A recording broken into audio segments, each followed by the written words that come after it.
Congressman Tim Burchett is on the Transportation and Infrastructure Committee and joins us now. Congressman, quite the situation we're all waking up to this morning. What have you heard about how impacted flights will be because of this smoke moving forward?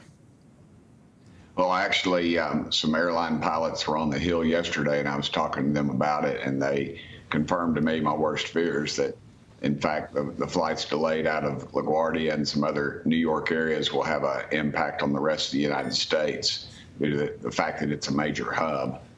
But that's really about all we know. There's not a lot we can do about it. We can't reverse it right now. Yeah, well, never letting a good crisis go to waste. The climate-obsessed left had the following response, and of course we must begin with AOC. Alexandria Ocasio-Cortez tweeting, "It bears repeating how unprepared we are for the climate crisis."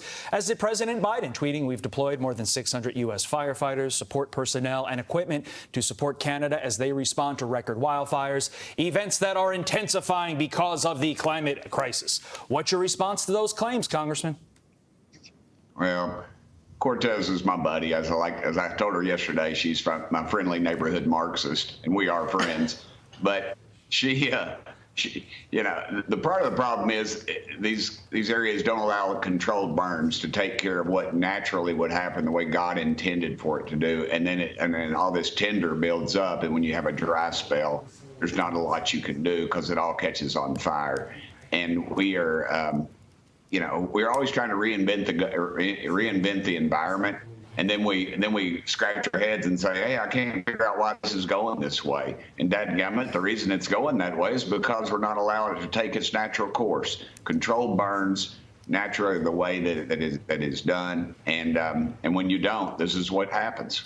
Congressman, you're also a member of the Oversight Committee, which means that you're going to get a chance to look at this document that alleges then Vice President Biden was involved in a criminal bribery scheme.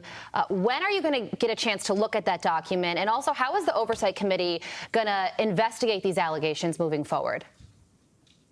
Well, allegedly, we were supposed to see it today, somewhere around 9, but I question that because of just the repeated delays by the FBI. You know, when you back off of the subpoenas and things like that, they tend to slow walk it. So I don't really know. I've been completely disappointed in the FBI and their actions towards this. The Congress has got to play tough, man. Eventually, we got to say, hey, we are the funding body of these alphabet agencies, and when they go awry or rogue, as the case may be, or don't.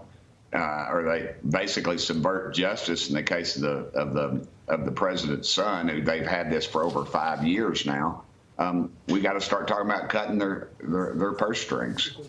Quickly on this next one, Congressman, the House Oversight Committee will hold a UFO hearing after a military whistleblower claims there is extraterrestrial life. You are leading the investigation.